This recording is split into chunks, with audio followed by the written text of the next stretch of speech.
Thank you so much. And no pressure there. Thank you for the lovely introduction. In terms of today, I'm going to give you that picture, what's happened during the pandemic, particularly in terms of women's attitudes towards sport and physical activity and therefore their behaviour.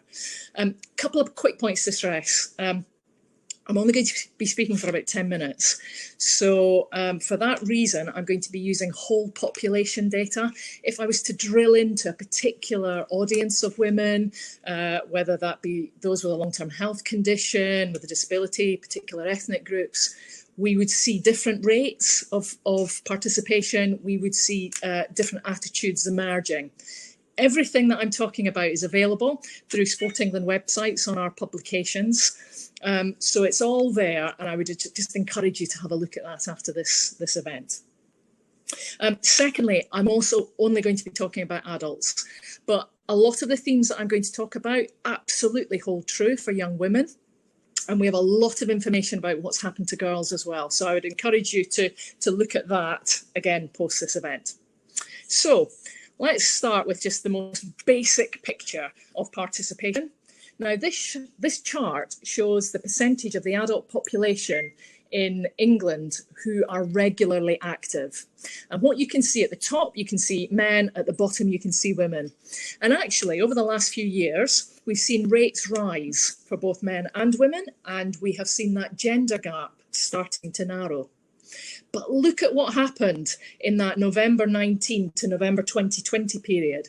So that really does take in that big chunk of the pandemic arriving in March. You see a really significant reduction in rates. And interestingly, in the first instance, that reduction was greatest amongst men.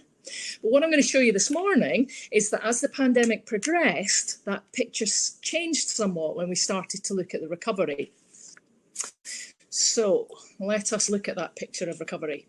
Now, first of all, look at the slide on the left-hand side. So the light green at the top, that is the previous year's figures. The green figures cover the period of the pandemic. Okay, so you can see the difference between what we would normally see in a normal year. And you can see in that period, mid-March to mid-May, a really significant reduction. So a reduction of almost 9 percentage points of the number of men who are regularly active, much greater than we saw amongst women. Why is that?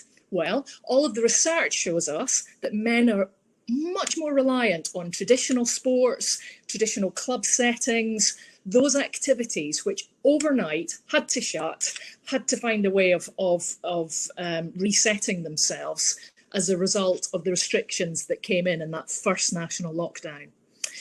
But as those restrictions eased, we get into the summer, we see the rates starting to grow again. And actually, by the end of that period, so mid-September through to mid-November, actually, the rates were much closer to what we would normally see. So a real good sign of recovery. Now look at the right-hand side. This is what happened amongst women. In that mid-March to mid-May, the reduction, not as large as we saw amongst men. Why is that? Well, we could see from the research that many more were able to adapt to the activities that were available. If you remember that opportunity to exercise outdoors. So we saw a big increase in the numbers of women who were walking. We saw a doubling in the number of women who were cycling. We saw a surge in the number of women who were running. We saw that big growth in Couch to 5K, a lot of people getting out and running.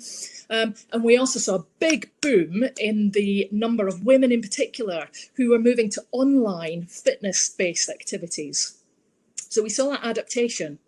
But then look what happens when the restrictions start to ease, activity come back online. Yes, we start to see a closing of that gap, but it's not come back in the same way as it has amongst men. And what I'm going to go on to do now in explaining why we think this is to make the point that I believe that without a concerted effort, we're not going to see that gap bridged, and we're certainly not going to easily move on to see the growth that we want to see in regularly active adults. So what can I tell you then about why people are finding it difficult to exercise? Well, I'm going to start here with a behavioural economics model, which we have thoroughly tested, and I can tell you really does work when it comes to sport and physical activity.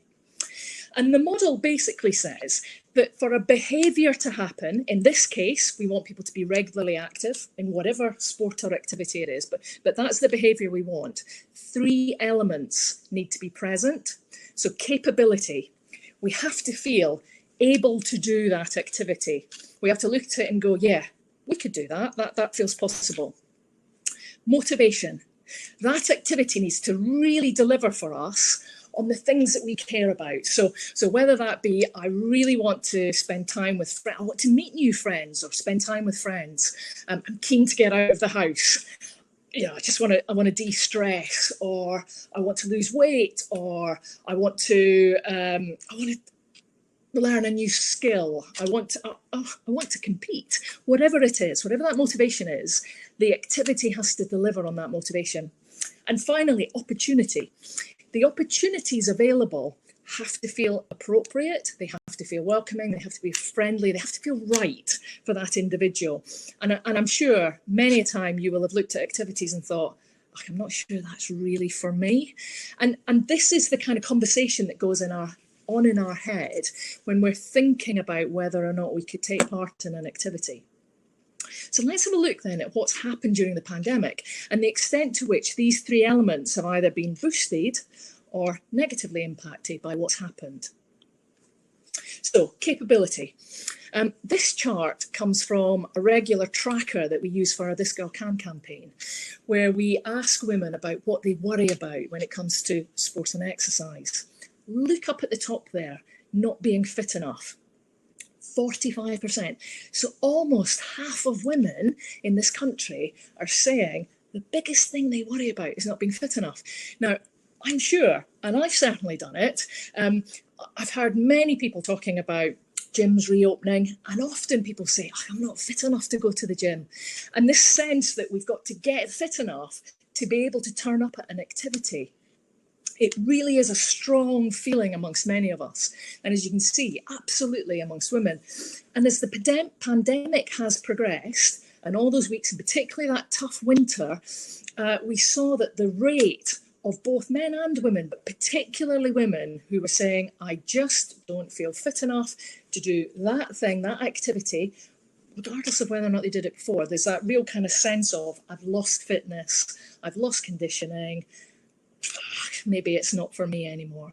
So we really do need to think about, when we're promoting activity, how we get across this idea that we're all beginners again, and that really, genuinely, we are trying to attract everybody in to our activity, regardless of their perception of their own capability.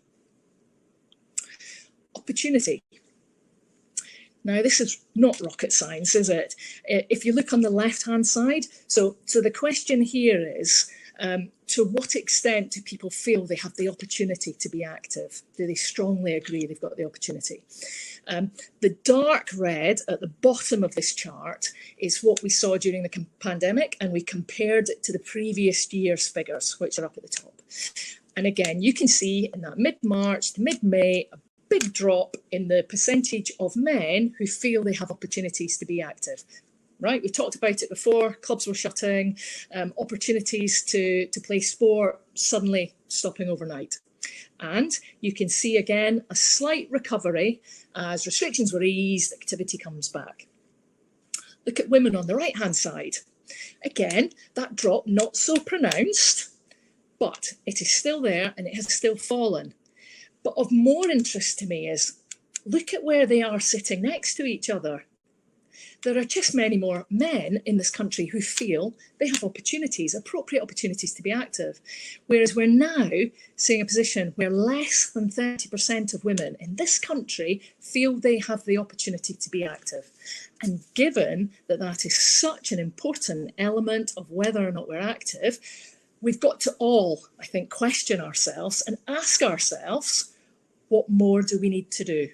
We're providing lots of stuff, clearly, but for women in particular, and particularly audiences of women, they don't feel those opportunities exist. Moving on to motivation. When you think about motivation, as I've said, think about and understand what your target audience really care about, and therefore why the activity that you will offer will deliver on that motivation. But it's also really important to understand, kind of situate yourself in how people are feeling and how motivated they're feeling to get up and try something new often. And you can see here that, and this is again back in November, almost 1 in 5 women were telling us, I'm just too tired, right? That's the biggest part. I'm just too tired. I'm not motivated. Really, again, a consistent theme which has come through the pandemic.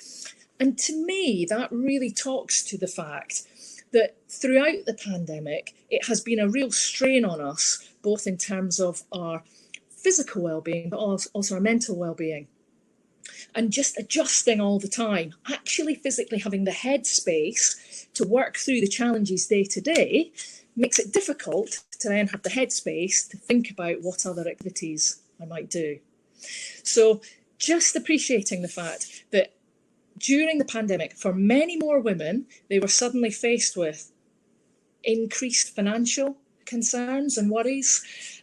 They were certainly more anxious about the risks of catching or spreading the pandemic, and caring responsibilities. Suddenly, again, with homeschooling, we know that often that responsibility was, although shared by many couples, the load certainly was felt more by women.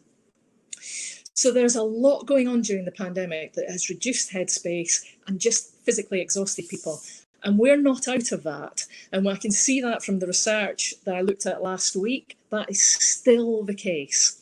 So although, you know, restrictions are easing, we're coming out of it in a lot of ways, there's a lot of messages in there that people are just, you know, they're not in the perfect place to, again, be researching, looking for, trying to identify lots of opportunities to be active. I'm not going to talk about fear of judgment, because I know Kate Dale, my colleague, will. But when she does talk about it, do just keep on thinking about these 3 elements that I've been talking about and the environment of the pandemic, and just ask yourself the extent to which all of these issues and fears and concerns are either going up or going down during the pandemic. Okay. And finally, for me, before I do hand over to Kate, as I said, everything that I've talked about here, it's all available through the Sport England website. We have been tracking what's been happening in terms of behaviours and attitudes. You can find it in our Active Live surveys. You can find it in our Understanding the Impact of COVID surveys. And you can also find very specific publications where we're looking at what's been happening to women and girls, both pre and post-pandemic. And of course, you're also going to be hearing today from Women in Sport and Women's Sports Trust. And I think between the 3 of us, there's just such a wealth of information which is available to you. The bottom line here is really understanding the challenges and the barriers faced by audiences that you're trying to tackle has never been more important. We are in an environment now which is unprecedented. We are facing challenges in our careers that are unprecedented, and the scale of that challenge is certainly more complex than I have ever known. But the answers are there in the research, and just be brave enough to follow it, even if that means you do something a wee bit different from what you've done before.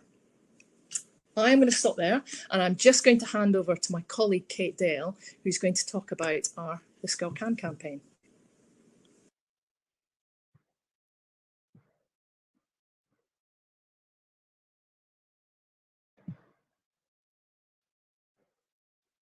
Over to you, Kate. Thank you, Lisa. Really interesting and quite worrying stats, but as dark and as pessimistic as they can sometimes make me feel, I'm also incredibly optimistic, because I think we've never been as well placed in terms of our insight, our understanding, our learning and our experience to collectively, and I don't just mean Sport England here, I mean all of us, to really be able to tackle that and to be really aware of what we need to be doing, or the types of things we need to be doing if we're to make a difference. Now, I'm going to have to very unslickly ask Lisa how my forward slides on, because I don't normally use a Mac. Is it that? Sorry. Oh, yes. Yeah, as if by magic there. So I'm going to specifically talk about This Girl Can, which is a campaign I'm sure many of you are familiar with, and may have heard one of us talking about, or both of us, on several occasions in the past as well. But wanted to really start by just focusing on quite how brave and different This Girl Can was back in the day when we launched. And I think because it has been successful, I think we can say that, success feels inevitable with hindsight, but it really, really wasn't. And the type of organisation that we possibly were, and this is slightly me parodying it slightly, but back in the day was either sort of building things, sports centres, this is from the British Empire on the left-hand side, but bricks and mortar sports centres, very traditional, very have their role, but not particularly necessarily very innovative, or the Bank of Sport England, represented here by ABBA and money, because why not include ABBA when you can in any presentation? And I do believe they have new music coming out, so I'll be able to update that soon as well. But that's very much where we were, and I think certainly the way we behaved, and I've been here a long time as an organisation, quite a parental role, I think, possibly, and quite fixed in the way that we would look at doing things. But we knew that that wasn't working. Oh, sorry, before I get onto that. So the fact that we were that traditional organisation, but we created something that resonated and connected with women so much that women made it into a tattoo, although with the wrong font and logo, which really as a former brand manager distresses me. So if you do want to get a tattoo of This Girl Can, please contact me and I'll send you the Pantone reference numbers. But yeah, the fact that we would create something that resonated so much that women literally made it part of their bodies was really quite incredible. And to be honest, if you'd asked me 8-9 years ago when we first started talking about a campaign that became This Girl Can, that we were capable of doing that, I don't think I'd have believed you. I didn't believe you. So I think it's just remembering that by thinking differently, being bold and being brave, we can do things that really do change lives and make a massive difference. And we did it by, as Lisa said already, fear of judgment, by properly understanding how much judgment was really stopping so many women and girls feeling able to take part in sport and physical activity, or feeling that it just wasn't right for people like them. It's what the sporty girls did, those ones over there. I, hands up, have always been one of them. And I hated it at school, was rubbish at it, and would occasionally dabble with going to the gym, but never really felt that someone like me fitted in. So I completely, it's absolutely not about me. And understanding the audience you're targeting and what they're thinking and feeling is far more important, but I could absolutely relate to them. Having the wrong equipment, looking silly, feeling stupid, having different times, all sorts of things on here. And I think it's really interesting looking back at this slide, which is one from the very beginning of the campaign, and thinking about all the additional fears that Lisa's just been talking about that would pile on top of that already, because a lot of this stuff hasn't gone away, but yet more has been added to it as well. And I think the best way of understanding it is that when there's so much going on up here and there's so many things that you're just thinking about, well, I can't possibly because of X, Y, Z, then no matter how many solutions and opportunities are presented to you, you're just not going to engage with them. And one of the analogies I use from this is if you're asked to go to an event, to a party or something, this is very London-centric, sorry, but I live north of the river. If it's south of the river and I don't want to go, then it's just not possible for me to go south of the river. If I really want to go, I'll find a way. Even if the tube's closed all weekend, I will find a way. If you want to do it, you find your way through it. So really focusing on how women are thinking and feeling, and that mixture of both capability and motivation, so that how capable they feel of doing whatever it is that's an offer and how motivated they are to do it is absolutely critical. And that's where This Girl Can was born and came from. We knew that to try and tackle those judgments, we grouped them together into 3 areas around appearance, which was a lot to do with the way that women were traditionally featured and still are to a degree that has got better in sports marketing and in marketing in the media generally, of a very specific type of woman, and feeling that for most of us, we just couldn't relate to them. A whole section of things around ability and feeling that either we were too rubbish to take part in sport, something that's come back with that, I'm not fit enough to go to the gym. And no matter how much you tell somebody who's feeling that, well, that's how you're going to get fitter. If that's how they're feeling, it's just a barrier and the shutters just come up and they can't hear what you're saying. But also around women and girls who had been really good at sport at school, not necessarily identifying with what we stereotypically would talk about sporty women as being, and seeing them as being a particular type of person. That was also putting them off as well. And then finally, priorities.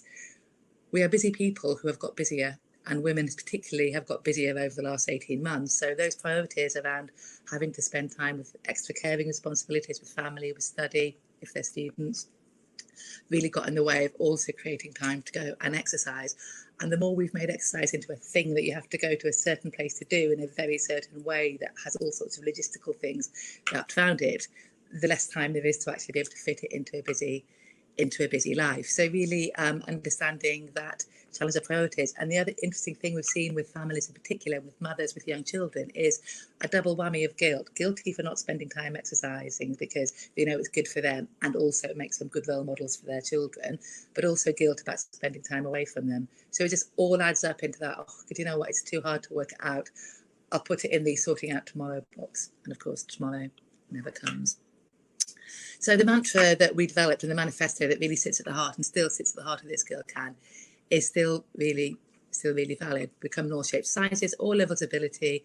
It doesn't matter if you're a rubbish expert. The point is we're women and we're doing something. Taking away that judgment by others of what we're doing, but probably most critically, judgment of ourselves. And we talked in the early days about liberating women from the fear of judgment, and that absolutely is still our moon landing, our moonshot. But I think we've learned over the last 8 years that it's not a one-off thing. You know, it's not job done. It's something that needs managing, that we all need to manage pretty much on a daily basis. It's a daily decision, and how we feel about feeling and being judged will go up and down depending on how, you know, everything else that's going on in our lives too. It's no wonder that when we're anxious about other things, that this feels something that we're less able to do. So, in terms of what we did, sorry, jumped on too quickly. And again, you will have seen this in what we did using street casting. So all the women featuring in the campaign are authentic women authentic, relatable women doing the activities that they normally do. In this case, it's swimming in the Mersey in November in swimsuits, which is what they do all year round. None of this wetsuit stuff. And actually they prefer swimming when it's cold because they can eat more cake. I'm not sure that's Chief Medical Officer guidelines, so maybe don't quote me on that. But, you know, their humour, their attitude, the fact that they were all in it together, and that's what really shone through for the Merseyside Mermaids, if anybody wants to go across and join them. So showing a variety of activities and showing it doesn't have to look a certain way or take place in a certain location. And all with that real don't give a damn attitude, and women just doing it for their own sake and their own motivations, whether that's laughing with friends, whether it's that stress relief, whether it's just taking time out. And we brought this together with lots of creative and lots of mantras based on appearance. So this is one of my favourites from the early phase of the campaign, really changing or tackling the motivations that marketing will try and put on women about why we should be exercising, which is normally to lose weight, tone up, get into a bikini. I swim because I love my body, not because I hate it. That simple switch round of words absolutely speaks to me, I have to say, and makes it suddenly feel like something which is a relief to do rather than a chore or something that I will feel guilty whether I do or I don't, because I'm either guilty for not doing it or guilty because I'm not doing it enough or well enough or fast enough or quite right.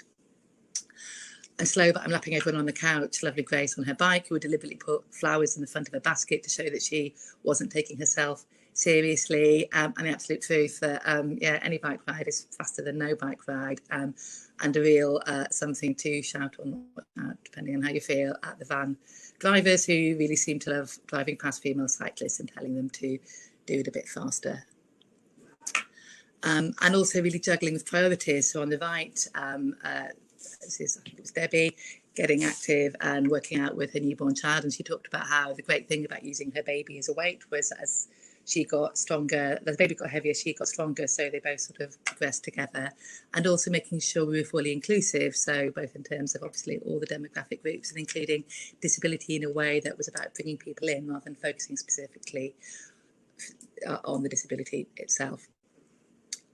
Throughout the campaign, we've made sure that we didn't turn our back on the audience, but would respond to what they were saying. So when they started taking pictures of themselves next to our huge billboard ads, we created an app really quickly that allowed them to put themselves in the ad and share that on social media.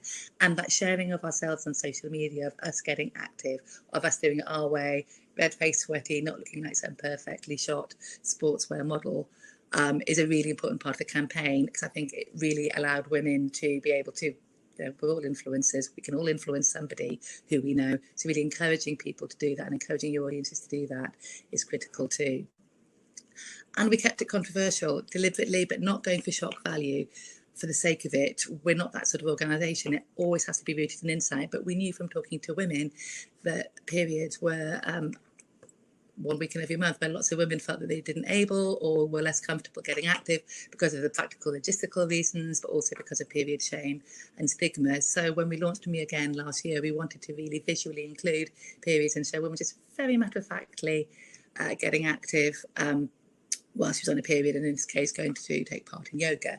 Because if you're feeling that you can't do it one weekend forward, then that really does get in the way of building up a regular habit. But also, during your period, then actually physical activity can really help with the mood swings, the cramps, quite a lot of the side effects and symptoms. So we really want to encourage women to take part, and also just to get rid of some of that ickiness that so many of us are taught to have about our bodies. So really tackle some of that as well, because that sort of speaks to a broader feeling about what we should and shouldn't be doing as women and girls.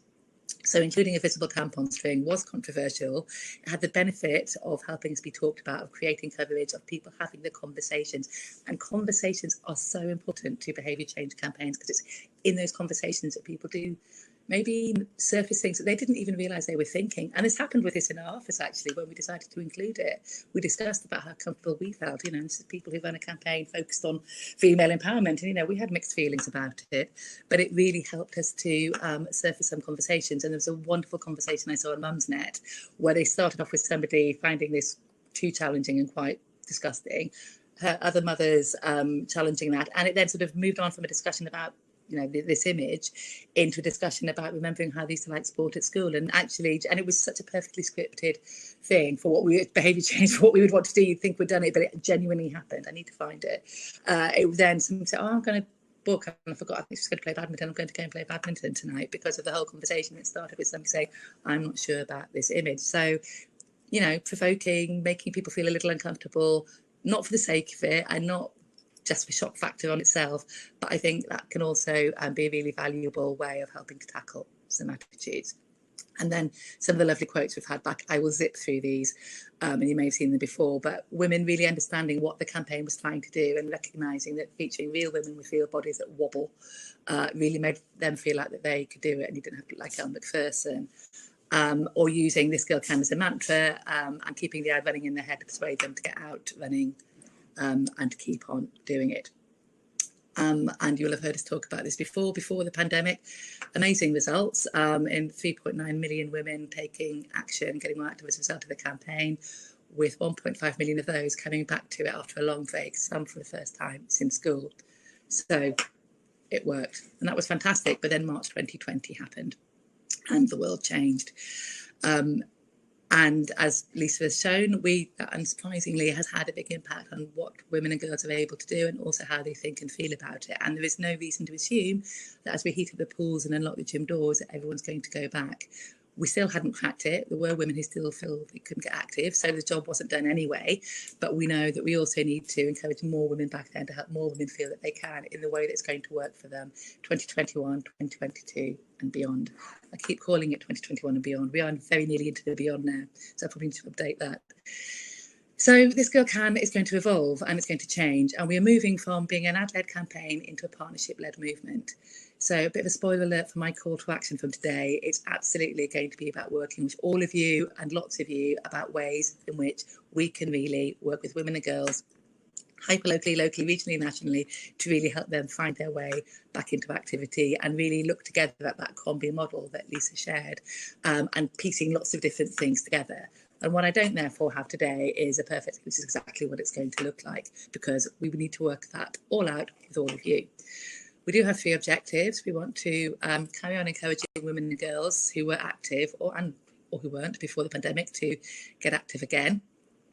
We want to really embed This Girl Can ways of working, so that we'll focus on audience insight and the emotional barriers and those feelings about physical activity into all our work throughout the sport and physical activity sector, and really working with delivery organisations to help you reach more women and more girls, whether that's working with This Girl Can branding and assets, or just by adopting some of the methodology if that's more suitable for your target audiences. That's fine as well, but really using This Girl Can to power up your work, and also testing to make sure that we have a mantra of no woman left behind, to make sure that we understand what This Girl Can do more of to really support the underrepresented groups. And as part of Sport England's new strategy, Uniting the Movement, that's really important too, because tackling inequality runs right through that and will run right through all our work now as an organisation. So really understanding the role that the campaign's got to play with that too is really important, and that's going to take some really intensive hyperlocal work as well. We will be, as you can see, this is another iteration of the Combi model, but showing how we're moving from a model where it was all about the ads, the creative, the comms, with some high-profile brand partnerships with activation sitting beneath, to a much more integrated model where the three all work together, and our creative could be as much about signposting women through, but in that empathetic audience insight way, through to opportunities, as well as continuing to be clear about what this Girl Can stands for as well. And this is our strategy on a page, basically. This will eventually become much more beautiful with lots of practical examples and lots of visuals bringing it to life. But there are 3 strands to the work that we're going to be doing over the next 2 to 3 years. We will continue to celebrate women getting active, and particularly focusing on how it can make us all feel joyful, free and strong are the words that have really come out through this. And I think really have come out over the last year, where so much of that's been taken away from us. It's about what it can add to our lives, not what it reduces. And so we will continue to absolutely avoid anything that is about shrinking us down, making us take less space, making us feel that we should be smaller and more diminished. Collaboration, it's always had partnerships as part of the campaigns, but heads up, I don't think I, in particular, or we as a campaign, have put enough time and focus into really working properly with partner organisations to understand how and work we can do, what we can do, but also what you can do. We're in this together, and we need to find the solutions of this together. So really approaching this, you know, sharing the questions that we all have together and then working through those answers is going to be an absolutely critical part of this. And we need to agitate a bit more. As I said, we talked about liberating women from the fears of judgment, but I think it's time that we also need to start tackling some of the emotional, some of the systemic and practical barriers that are reinforcing that judgment. Yeah, sure, some of it is stuff that we think and feel ourselves, but an awful lot of that comes from the outside world. So we'll continue to talk about body image and representation and the damage and the harm that it can do, and show the alternatives. I want us to look more about harassment, intimidation and fear, and the fear of harassment and intimidation that can stop women getting active in all sorts, well, in every environment, and can stop women taking part in life in every environment, to be honest. And has really, I think attention has been really dialed up on that this year. But it's something that as a society, we could, as a sector, I think we can do a lot about, and we can start to shift the culture of some of that too as well. Looking at the impact of lockdown and the legacy of lockdown on women's lives, and really understanding what's sort of hanging over from that as we move through next year and deal with the long-term impact of lockdowns and the pandemic. And yeah, that idea of no woman left behind, because our job isn't done until absolutely every woman and girl feels and is able to get active in the way that it works for them. So come and join us. Deliberately put skateboarding in because skateboarding's having a moment and it's fantastic. And I have to say, this shoot was brilliant, and this shoot was one of those things that gave me real hope in the future, because it was 14, 15-year-old girls under an underpass in Manchester on a girls' night in a really mean-looking skate park, just supporting, encouraging, teaching. It was absolutely joyful, and it showed to me what sport could look like in a very different way. It wasn't a club with all that sort of exclusivity and all that trials and you're not good enough. It was a club that brought people in. It was a community, and that's what we need to be. Thank you.